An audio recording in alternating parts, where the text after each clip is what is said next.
na indústria de produtos de consumo, de uma forma geral, no Brasil, você tem várias formas de chegar até o varejo, né?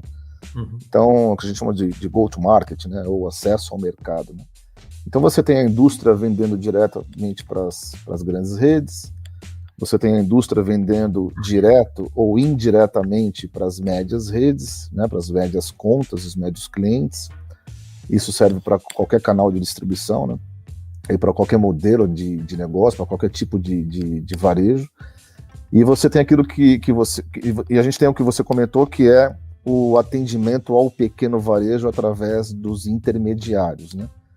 Então, esses intermediários, que a gente pode chamar de veículos de distribuição, são aqueles responsáveis em fazer um trabalho pulverizado, né? Uma distribuição numérica, muito mais numérica do que ponderada, né?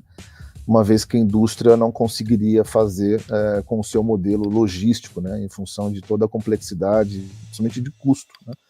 E o distribuidor ou o atacado, enfim, esse intermediário, ele acaba otimizando os seus custos, diluindo através de várias empresas, né? Por isso que faz sentido a gente usar esse modelo de distribuição no pequeno varejo.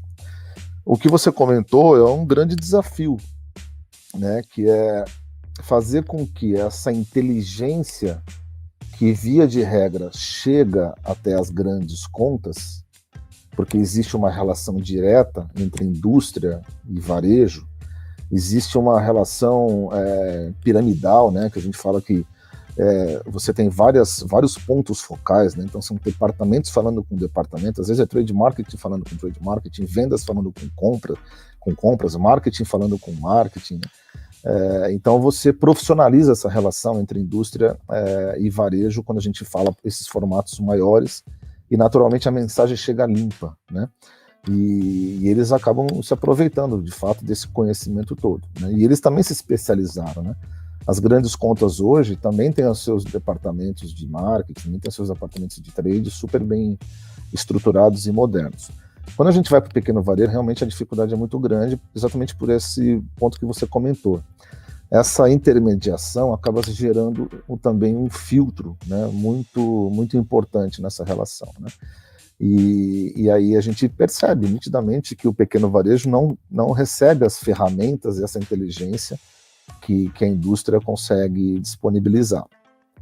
Quando a gente vai para um formato de distribuição de uma forma mais horizontal, né, que são os distribuidores, normalmente que trabalham uma área mais fechada, com poucos fornecedores, muitos deles têm uma equipe própria, né, uma equipe de CLTs que trabalham só para aquele distribuidor, né, diferentemente de outros que trabalham com representantes que atendem, inclusive, outros atacadistas, né?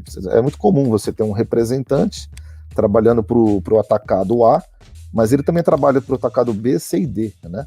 É comum isso encontrar no Brasil. E aí você tem alguns modelos de distribuição que o representante daquela distribuidora só trabalha para ela, né?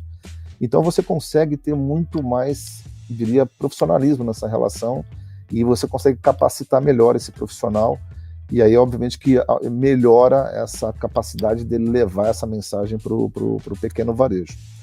Essa é uma questão. A outra questão é que os distribuidores, esses veículos de distribuição, né, que hoje em dia a gente também tem chamado de canais de distribuição, uma vez que o varejo a gente tem chamado de canais de vendas, né? Porque no passado era tudo canal de distribuição, né? Então se confundia o que era veículo, o que era canal. Então o distribuidor a gente pode chamar de veículo de distribuição e o varejista a gente chama de canal de vendas, né? Para facilitar esse entendimento. O que tem que ser feito nesses veículos é aprimorar os seus departamentos, né? Ou seja, colocar profissionais que também sejam voltados para a área de trade, né? Que consiga conversar com a indústria, né? E absorver e capturar toda essa inteligência e levar para as suas equipes comerciais para que eles consigam transmitir isso para o próprio varejista, né? Então, se os distribuidores enxergarem isso como uma oportunidade, vai facilitar muito esse processo de transmissão de inteligência para o pequeno varejo. E o próprio varejista também tem que se estruturar nesse sentido, né? Ele também tem que exigir do seu distribuidor ou do seu atacado todas essas ferramentas que a indústria disponibiliza, né? Porque ela está lá. E a indústria tem o maior interesse. Eu, como sempre trabalhei na indústria, encontrava esse tipo de barreira, esse tipo de dificuldade, né? De fazer com que os nossos parceiros de distribuição levassem a nossa mensagem até o pequeno varejo, né? Por diversos motivos, às vezes por falta de tempo, por falta de estrutura, por estarem muito focados no resultado de curto prazo, aquela coisa de não conseguir sair, né, de tirar a cabeça para respirar, né, de não conseguir ter um olhar mais de médio e longo prazo, né. Então, no momento em que você começa a criar esses modelos, né, e não precisa ser uma grande estrutura, né, às vezes você tem um distribuidor, ou um atacadista, você coloca lá um coordenador, alguns analistas, ou divide eles por células, né, e fazem com que a gente faz com que eles cobrem da indústria todo esse ferramental, já é um começo. Não precisa ter grandes, né, estruturas, investir muito dinheiro para isso, não. Acho que tem que começar, mesmo que seja uma pessoa só, já é um começo, né?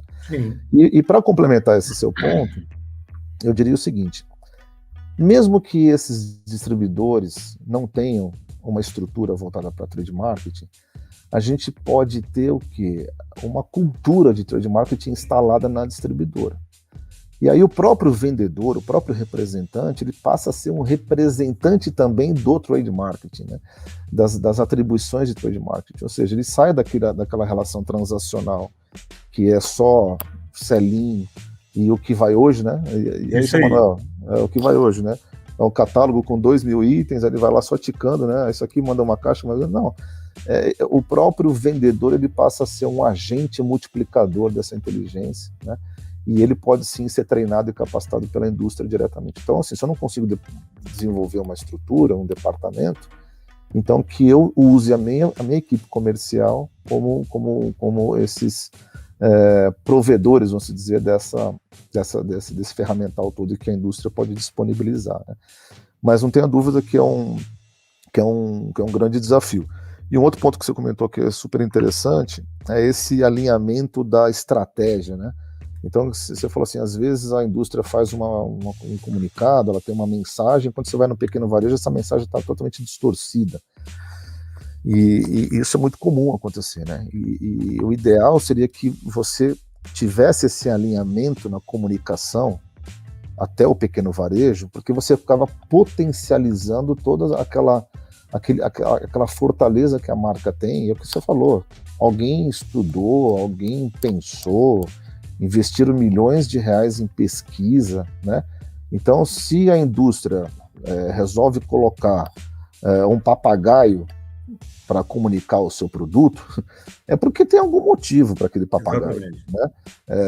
Sei lá, entendeu-se que o papagaio representa aquela marca, representa o momento daquela marca, representa os atributos daquela marca. Então, se eu estou trabalhando no papagaio, por que eu vou colocar uma tartaruga lá no varejinho para representar aquela marca, né?